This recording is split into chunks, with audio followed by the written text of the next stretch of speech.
수험생 여러분, 학부모님 반갑습니다. 대인 멘토 한수진입니다.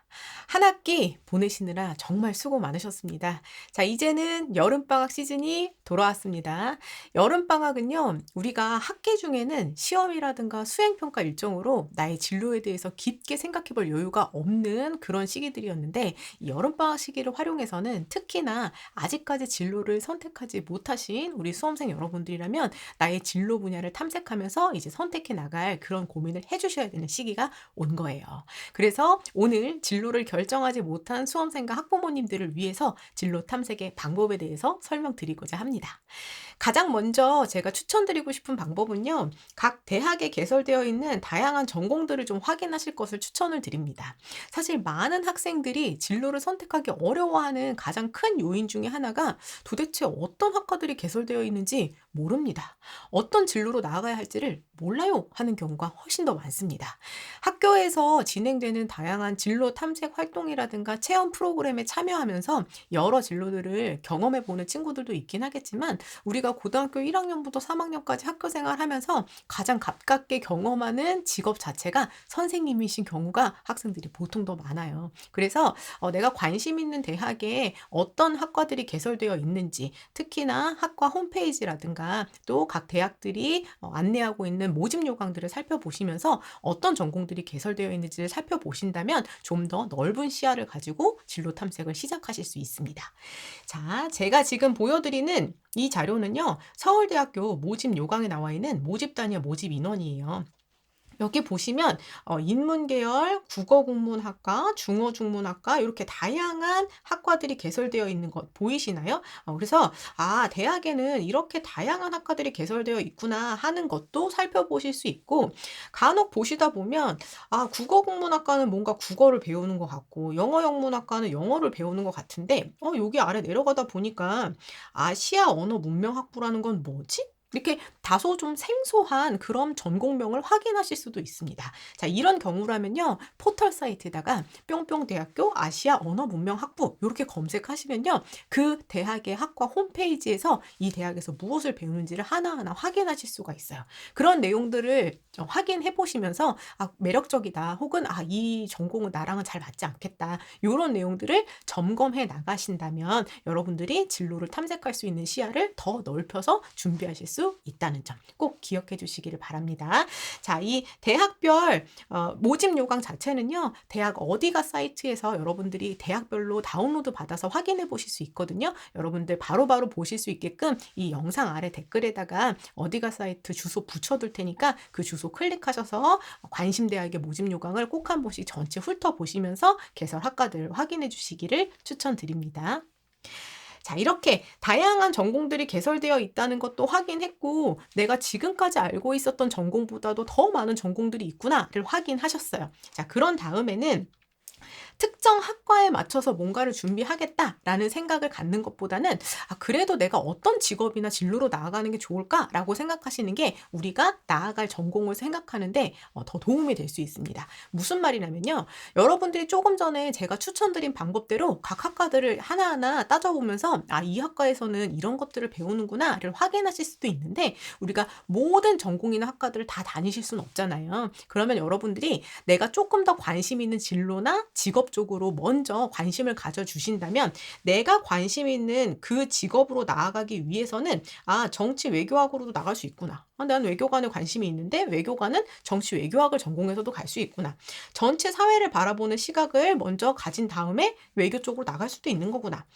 외교관이 되려면 외국어에 능통해야 되니까 어문 자체를 전공할 수도 있구나. 이런 식으로 내가 되고 싶은 진로에서 나갈 수 있는 학과나 전공이 훨씬 더 넓어질 수 있거든요. 그래서 혹시나 우리 친구들 중에서도 멘토님 제가 멘토님 알려주신 것처럼 각각의 학과들을 하나하나 다녀보긴 했는데 특정 전공으로 하나를 딱 짚기는 어렵습니다 하는 친구들이라면 내가 지금 관심 있는 진로나 직업이 나갈 수 있는 전공 분야로 탐색해 보신다면 좀 더 넓은 시야를 갖추실 수 있다는 거. 이것도 참고해 주시기 바랍니다. 자, 세 번째 방법은요. 학과의 개념보다는 흥미로운 계열 범위로 탐색하기라고 제가 추천을 해놨어요. 이때 우리 수험생 여러분들께서 이 전공과 계열이라는 것에 대해서 좀 알고 가셔야 되거든요. 제가 조금 전에 보여드렸던 이 전공별 모집 단위를 보시면요. 국어 국문, 중어 중문, 영어 영문 요렇게 어문과 관련된 전공들이 쫙 개설이 되어 있고 그 비슷한 역량을 가진 모집 단위들이 모여서 인문대학이라는 큰 카테고리로 묶여 있는 걸 보실 수가 있을 거예요. 보이시나요? 네, 마찬가지입니다. 정치, 외교학부, 경제, 사회학과, 인류학과 요렇게 사회과학 분야 연구 학과들이 모두 모여서 사회과학 대학이라는 단과 대학으로 좀 더 넓은 범위로 묶여 있는 거 보이시죠?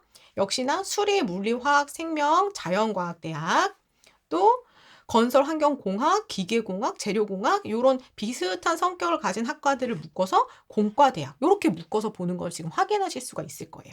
이때 우리가 각각의 전공이나 학과가 아닌 이 각각의 전공이나 학과들의 비슷한 성질들을 계열로 묶어 놓은 단과 대학들을 우리가 단과 대학이라고 부르기도 하고 요거를 좀 더 넓게 전공이 아닌 계열이라고 부릅니다. 자, 그때 우리가 하나하나의 특정 전공이 아니라 이 큼직한 계열 범위 안에 맞춰서 우리가 진로를 선택해 보신다면요. 일단 우리가 1학년, 2학년 친구들이 다음 학년에 배울 과목을 선택할 때도 그리고 학교생활기록부에 내가 어떤 역량을 보여줘야 되겠다라고 하는 역량을 고를 때도 우리가 특정 전공이 아닌 이 계열에 맞춰서 준비하다 보면 나중에 선택할 수 있는 모집 단위의 폭이 훨씬 더 넓어지는 거예요.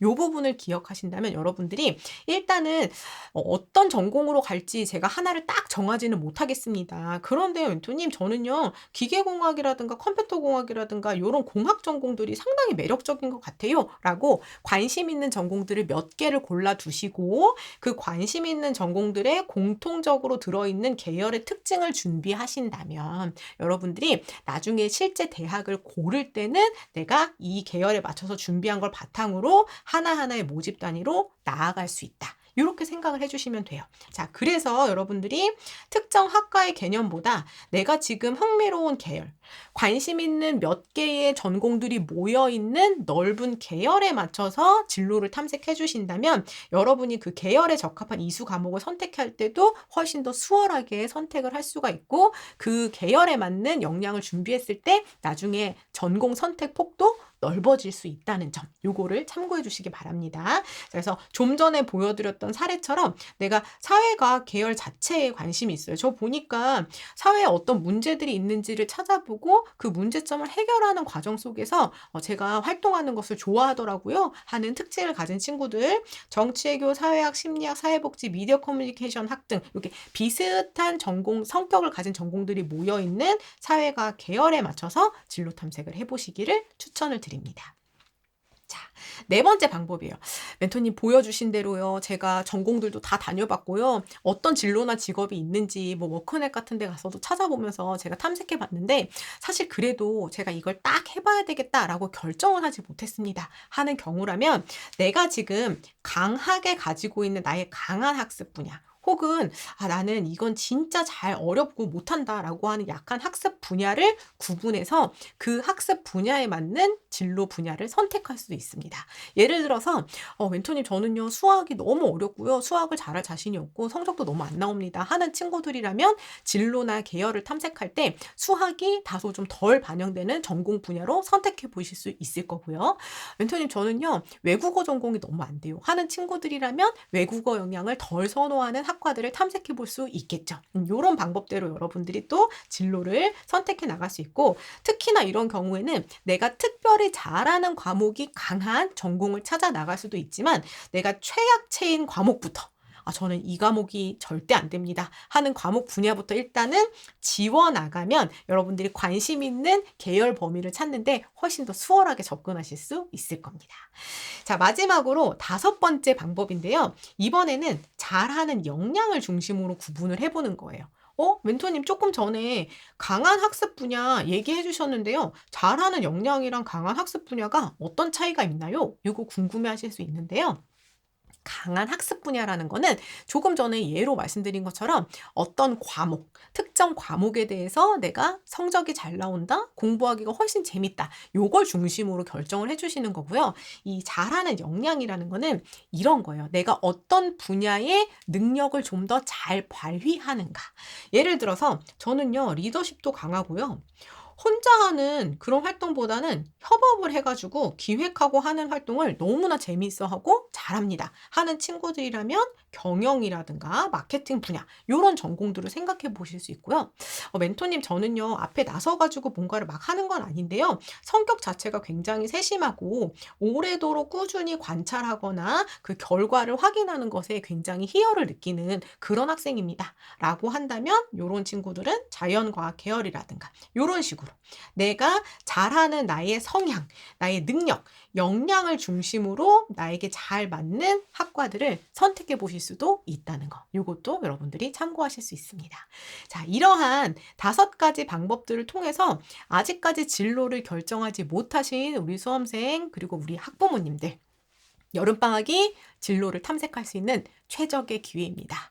제가 말씀드린 이 5가지 방법을 토대로요. 일단은 어떤 전공들이 개설되어 있는지 또 우리 아이가 잘할 수 있는 거, 역량을 보일 수 있는 거 요런 부분들을 좀 찾아 나가신다면 지금까지 좀 고민했던 이 진로 선택에 대한 부분들을 한 발 더 다가서실 수 있으리라 생각이 듭니다.